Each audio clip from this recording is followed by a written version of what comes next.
नमस्कार, मी प्रिया काळे. तरुण भारतच्या न्यूज बुलेटिनमध्ये आपल्या सर्वांचं स्वागत. आता पाहूया ठळक घडामोडी. सरस्वतीनगर गणेशपूर येथील एका घराला शनिवारी सायंकाळी आग लागली. शॉर्ट सर्किटने ही घटना घडल्याचा संशय असून आगीत घरातील वस्तू, रोकड असे सुमारे 2 लाख रुपयाहून अधिक किमतीचे साहित्य जळून खाक झाले आहे. खासगी कंपनीत काम करणाऱ्या सुरेश चव्हाण यांच्या घरी ही घटना घडली आहे. शनिवारी सकाळी 8 वाजता सुरेश नेहमीप्रमाणे कामावर गेले होते. पत्नी मुलाला भेटण्यासाठी बेंगळूरला गेली होती. घरात आई, वहिनी व भाऊ होते. दुपारी 1 वाजण्याच्या सुमारास फ्रीज जवळून धूर दिसून आला. शेजाऱ्यांनी ओरडून काहीतरी धूर येतोय असे सांगितल्यावर हा प्रकार लक्षात आला. बघता बघता घरातील कपडे, कॉट, गादी, अंथरूण आदी वस्तूंनी पेट घेतला. अग्निशमन दलाच्या जवानांनी पाण्याचे फवारे मारून आग विझवली, पण TV, fridge, washing machine, water filter, तिजोरी व सोफा आदी साहित्य जळून खाक झाले आहे. सेवानिवृत्त पोलीस अधिकाऱ्यांचं घर फोडून चोरट्यांनी 15 तोळे सोन्याचे दागिने लंपास केले. ही घटना बेळगाव शहरातील मानतेश नगर येथे आज रविवारी सकाळी घडली. महादेव बासोदी असं त्या घर फोडण्यात आलेल्या सेवानिवृत्त ASI पोलीस अधिकाऱ्याचे नाव आहे. या प्रकरणी माळमारुती पोलीस ठाण्यात गुन्हा दाखल करण्यात आला आहे. मिळालेल्या माहितीनुसार बासोदी आपल्या कुटुंबासमवेत बाहेर गेले असताना चोरट्यांनी वेळ साधून घरी कोणी नसल्याचे लक्षात घेऊन सोने चोरून पळ काढला आहे. कुलगाम परिसरात दहशतवादी लपून बसल्याची खबर मिळाल्यानंतर शनिवारी पहाटेच सुरक्षा दलांनी पोलीस व लष्करी जवानांच्या मदतीने शोध मोहीम हाती घेतली. त्यात चिनीगाम येथे सर्वात मोठी चकमक झडली. एका घरात दडून बसल्याचे कळाल्यानंतर सुरक्षा दलांनी त्या घराला वेढा टाकला, पण आतील दहशतवाद्यांनी जवानांवर गोळ्या झाडण्यास सुरुवात केली. त्याला जोरदार प्रत्युत्तर देण्यात आले. त्यात 4 दहशतवाद्यांचा खात्मा करण्यात आला. या मृत दहशतवाद्यांमध्ये हिजबुल मुजाहिद्दीन संघटनेचा विभागीय कमांडर फारुक नल्ली याचाही समावेश आहे. दुसरी चकमक मोदरगाम येथे झडली. तेथेही लपलेल्या दहशतवाद्यांनी सुरक्षा दलांवर अंधाधुंद गोळीबार केला. त्यात भारतीय लष्कराचे 2 जवान शहीद झाले. यानंतर भारतीय सुरक्षा दल व लष्कराने आक्रमक भूमिका घेत या दहशतवाद्यांच्या भोवतीचा फास आवळत नेला आहे. तेथे अद्यापही चकमक सुरू असून या भागात 2 ते 3 दहशतवादी असल्याची माहिती सुरक्षा दलांच्या सूत्रांनी दिली आहे. वाडी, रत्नागिरी, कोल्हापूर येथील श्री ज्योतिबा देवाच्या मूर्तीचे संवर्धनाचे काम पुढे ढकलल्याने ज्योतिबा देवांचे दर्शन आजपासून नियमितपणे सुरू राहणार आहे. ही माहिती पश्चिम महाराष्ट्र देवस्थान व्यवस्थापन समितीने दिली आहे. पुरातत्व विभागाच्या सहाय्यक संचालक कार्यालयातर्फे 7 ते 11 जुलै या कालावधीत देवाच्या मूर्ती संवर्धनाचे काम केले जाणार होते. मात्र या संदर्भात ज्योतिबा डोंगरावरील सर्व श्रीपूजकांची बैठक झाली. त्यामध्ये देवांची श्रावण षष्ठी यात्रा 10 ऑगस्ट रोजी होत आहे. या यात्रेसाठी श्रीपूजकांना काही दिवस अगोदर तयारी करावी लागते. याचा विचार करून मूर्ती संवर्धनाचे काम पुढे ढकलण्यात यावे अशी विनंती जिल्हाधिकारी अमोल येडगे यांच्याकडे केली होती. त्यांच्या विनंतीचा विचार करून संवर्धनाचे काम पुढे ढकलले आहे. त्यामुळे ज्योतिबाचे दर्शन नियमितपणे सुरू राहणार आहे. चिकनच्या दरात घसरण सुरू झाली असून 300 रुपये प्रति किलोवर पोहोचलेला दर मागील 2 दिवसात 200 ते 210 रुपयांवर आला आहे. मंगळवारी दिनांक 2 रोजी बेळगावमध्ये चिकनचा दर प्रति किलो 200 रुपये होता, तर आज रविवारी हा दर 210 रुपये राहिला. बॉयलर कोंबड्यांच्या आवकेत वाढ झाली आहे. एप्रिल आणि मे हे 2 महिने उष्म्याचे असताना चिकनचे दर वाढले होते. उन्हाळ्यात पक्ष्यांची वाढ थांबते. 40 दिवसात तयार होणाऱ्या पक्ष्यांना उन्हाळ्यात 45 दिवस लागतात. त्यामुळे उन्हाळ्यात बॉयलर कोंबड्यांना अधिक उष्मास सहन होत नाही. त्यामुळे त्यांचे मृत्यूचे प्रमाणही वाढते. अनेक ठिकाणी पाणी टंचाई असल्याने पोल्ट्री चालकांनी उत्पादन बंद ठेवले होते. त्यामुळे आवक कमी झाली होती. पण आता उत्पादन वाढले असून दरात घसरण सुरू झाल्याचे चित्र पाहावयास मिळत आहे. बेळगाव शहर महाराष्ट्र एकीकरण समितीच्या कार्यकर्त्यांनी आज सकाळी 8 वाजता बारामती येथे गोविंदबाग या श्री शरद पवार साहेब यांच्या निवासस्थानी श्री श्री शरद पवार यांची सदिच्छा भेट घेतली आणि याप्रसंगी महाराष्ट्र कर्नाटक सीमा प्रश्न दावा लवकरात लवकर सुनावणीस यावा यासाठी प्रयत्न करण्याचे आवाहन केले. या संदर्भात आपण काय करता येते ते पाहतो, असे त्या समितीच्या कार्यकर्त्यांना त्यांनी सांगितले. गेल्या काळातील सीमा प्रश्नासंदर्भात घडलेल्या घडामोडींची माहिती त्यांनी कार्यकर्त्यांकडून घेतली.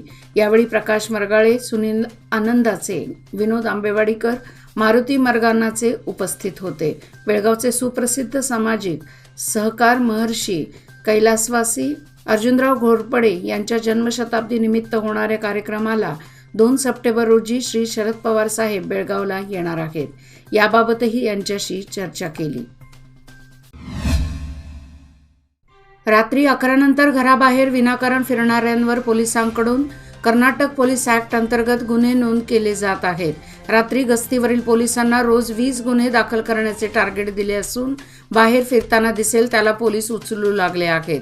त्यामुळे यापुढे रात्री 11 नंतर फिरायचे असेल तर जपूनच फिरावे लागणार आहे. बेंगळूरप्रमाणे बेळगावात राज्य सरकारकडून नाईट लाईफ सुरू केली जाणार होती. तसे झाल्यास रात्री सर्व आस्थापने सुरू राहण्यासह नागरिकांना रात्री बाहेर जाता येणार होते. पण ती सध्या दूरची गोष्ट ठरली असून रात्री 10 वाजता पोलिसांच्या गस्तीची वाहने फिरत असून दुकाने बंद करण्याच्या सूचना व्यापाऱ्यांना दिल्या जात आहेत. तर रात्री 11 नंतर घराबाहेर दिसणाऱ्यांना ताब्यात घेतले जात असून चौकशी केली जात आहे. बेळगाव तालुक्यात पश्चिम भागात 8 दिवसांपासून दमदार पाऊस पडत आहे. त्यामुळे भाताच्या रोप लागवडीस 4 सुवासापासून प्रारंभ झाला आहे. पश्चिम भाग अतिपावसाचा म्हणून ओळखला जातो. दरवर्षी जून महिन्यात सर्वत्र दमदार पाऊस पडतो. त्यामुळे नदी नाले तुडुंब भरून वाहतात. मात्र यावर्षी जूनच्या पहिल्या आठवड्यामध्ये 2-3 पाऊस वगळता रोजच काही वेळ पाऊस व काही वेळ ऊन अशी रोजचीच अवस्था सुरू आहे. त्यामुळे मोठ्या पावसाअभावी शेतीची कामे खोळंबली होती. आता 4 दिवसांपासून मोठ्या प्रमाणात पाऊस झाला. त्यामुळे शेतवडीत पाणीच पाणी झाले आहे. नदी नाल्यांना बऱ्यापैकी पाणी आले आहे. शेतवडीत पाणी झाल्याने आता भाताच्या रोप लागवडीची कामे सुरू झाली आहेत. मान्सून आता जोर पकडला असून आल्हाददायक वातावरणामुळे काही ठिकाणे पर्यटकांना साथ घालत आहेत. आज रविवारी बेळगावहून तिलारी, पारगड, आंबोलीकडे जाणाऱ्या पर्यटकांनी बेळगाव वेंगुर्ला राज्यमार्ग गजबजला होता. यंदा जूनच्या दुसऱ्या पंधरवड्यात वर्षा पर्यटनाला बहर आल्याचे दिसून आले. सध्या ऊन पावसाचा खेळ सुरू आहे. भुरभुर पावसात सृष्टी धुक्यात हरवते. उंचावर उभे राहून अवतीभोवतीचा निसर्ग पाहण्याची, आनंद लुटण्याची मजा काही औरच असते. निसर्गाची ही किमया अनुभवण्यासाठी बेळगावचे पर्यटक चंदगड तालुक्यातील निसर्ग स्थळांसह आंबोलीकडे धाव घेत आहेत. रविवारी सकाळी 9 पासून वेंगुर्ला मार्गावर दुचाकीसह कारमधून फिरणाऱ्या तरुणाईची रीग लक्ष वेधून घेत होती. पावसाळा सुरू झाला की वर्षा पर्यटनाला बहर येतो. विशेषतः शनिवारी आणि रविवारी पर्यटन स्थळांना भेटी देण्याचे नियोजन करून पर्यटक गर्दी करत आहेत. रोटरी क्लब ऑफ बेळगाव दर्पण ही समाजसेवेसाठी सतत झटणारी संस्था आहे. समाज विकासाच्या कामात रोटरी दर्पणचे योगदान असते. शिक्षण, आरोग्य, कृषी, जलसंवर्धन, सामाजिक अशा विविध क्षेत्रात काम करत असून गरजू महिलांना सक्षम बनवण्यासाठी प्रयत्नशील आहे, असे उद्गार रोटरी क्लबचे प्रांतपाल शरद पै यांनी काढले. Rotary club of Belgaum दर्पणतर्फे Mannur गाव दत्तक घेण्यात आले आहे. या निमित्त आयोजित कार्यक्रम प्रसंगी ते बोलत होते. मान्यवरांच्या हस्ते नामफलकाचे अनावरण करण्यात आले. रोटरी क्लब ऑफ बेळगाव दर्पणने महिला तसेच मुलींनाही संगणक प्रशिक्षण, शिलाई मशीन प्रशिक्षण व वाटप, गरजू मुलींना शाळेत जाण्यासाठी सायकल वाटप असे उपक्रम राबवण्यात आले. यावेळी RM चौगुले, मुकुंद तरळे, महेश बुल्ले आदी उपस्थित होते.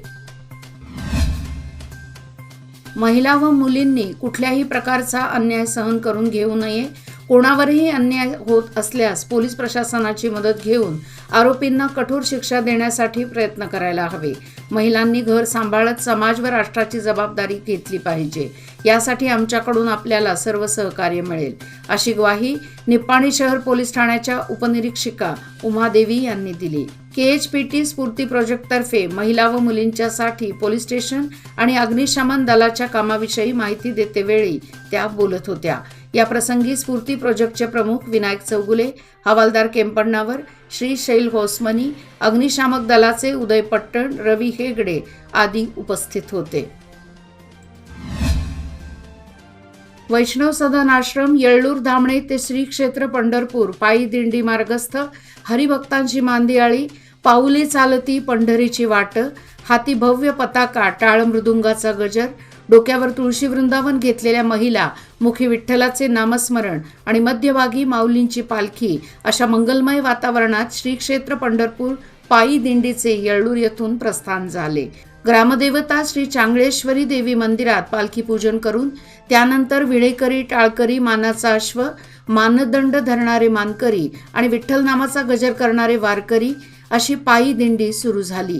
अत्यंत शिस्तबद्ध पद्धतीने भजन कीर्तन करत येळ्ळूर येथून दिंडी मार्गस्थ झाली. या दिंडीमध्ये पंचक्रोशीतील येळ्ळूर, नागुर्डा, हलगा, मुतगा, धामणे, ब्रह्मगट्टी, मासगौंडहट्टी, देवगणहट्टी, अवचारहट्टी, सुळगे, देसूर, राजहंसगड आदी गावातील वारकऱ्यांचा समावेश होता. चिकोडी शहरात 100 खाटांच्या माता व शिशु रुग्णालयाच्या इमारतीचे तसेच कर्नाटक व महाराष्ट्र राज्याला जोडणाऱ्या कृष्णा नदीवरील चंदूर सैनिक टाकळी पुलाचे लवकरच उद्घाटन होणार असल्याची माहिती विधान परिषद सदस्य व कर्नाटक सरकारचे दिल्ली प्रतिनिधी प्रकाश हुक्केरी यांनी दिली. एकसंबा येथे आयोजित पत्रकार परिषदेत ते बोलत होते. दिवसेंदिवस जीवनावश्यक वस्तूंचे दर गगनाला भिडत आहेत. पेट्रोल व डिझेलचे दर देखील वाढले आहेत. अशा परिस्थितीत नागरिकांनी जगायचं कसं असा प्रश्न निर्माण झाला आहे. महागाईवर नियंत्रण ठेवण्यासाठी शासनाकडून कुठलेच प्रयत्न होताना दिसत नाहीत. अशा परिस्थितीत आता शासनाकडून दिल्या जाणाऱ्या सेवा शुल्कात देखील वाढ होत आहे. मालमत्ता खरेदी शुल्क करारासाठी आवश्यक वाढलेली बॉन्डची किंमत सर्वांनाच नाकीनऊ करून सोडत आहेत. यामुळे सार्वजनिकातून संताप व्यक्त होत असताना नुकतीच कर्नाटक शासनाने शेतीच्या उतार्याची किंमत देखील वाढवली आहे. जवळपास ही किंमत दामदुप्पट झाल्याने शेतकरी वर्गातून तीव्र नाराजी व्यक्त होत आहे. गेल्या 2 दिवसांपासून सुरू असलेल्या तुरळक पण सततच्या पावसाने नद्यांच्या पाणी पातळीत वाढत असून दूधगंगा व वेदगंगा नद्यांच्या पाण्याच्या पातळीत वाढ झाली आहे. दूधगंगा नदीवर असलेल्या बारवाड व कारदगा पूल पाण्याखाली गेला आहे. यामुळे या मार्गावरील वाहतूक ठप्प झाली आहे. बारवाड कुन्नूर दरम्यान दूधगंगा नदीवरील पूल 2 दिवसापूर्वीच पाण्याखाली गेला असताना आता कारदगा पूल देखील पाण्याखाली गेला असून हा पूल या परिसराला सर्वचा मार्ग म्हणून वरदानच ठरला आहे. त्यामुळे या पुलावरून मोठ्या प्रमाणात होणारी रहदारी ठप्प झाली आहे. खानापूर बस स्थानकाची नवीन इमारत, नव्याने बांधण्यात आलेली तालुका आरोग्य इमारत व नूतन हेस्कॉम कार्यालय यावर इतर भाषेबरोबर मराठीतही फलक लावा यासाठी सूर्याजी पाटील यांच्या अध्यक्षतेखाली झालेल्या बैठकीत खानापूर युवा समितीचे अध्यक्ष धनंजय पाटील यांनी मागणी केली. तसेच आमदार श्री विठ्ठल हलगेकर यांना भेटून कारवार लोकसभेचे नवनिर्वाचित खासदार श्री विश्वेश्वर कागेरी हेगडे यांना फोनवर चर्चा करून उपरोक्त मागणी करून विनंती व इशारा देण्यात आला. यावेळी माजी सभापती सुरेश देसाई, पी.एच. पाटील, रवी पाटील, राजू पाटील व गोपाल पाटील आणि इतर उपस्थित होते.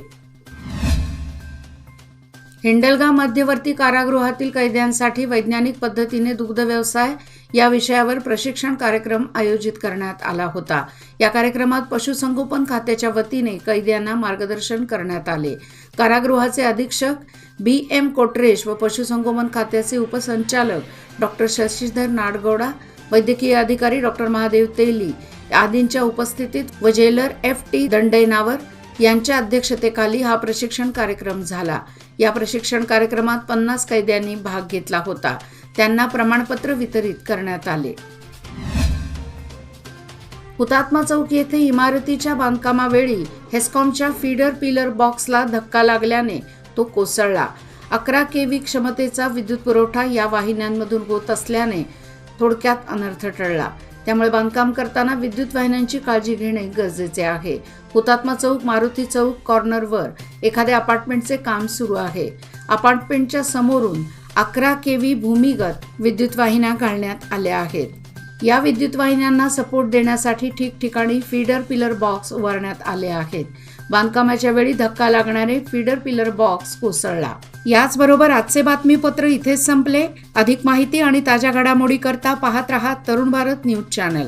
तसेच आमच्या चॅनलला लाईक, शेअर आणि सबस्क्राईब करायला विसरू नका. आणि विश्वासार्ह बातम्यासाठी दररोज वाचा दैनिक तरुण भारत. धन्यवाद.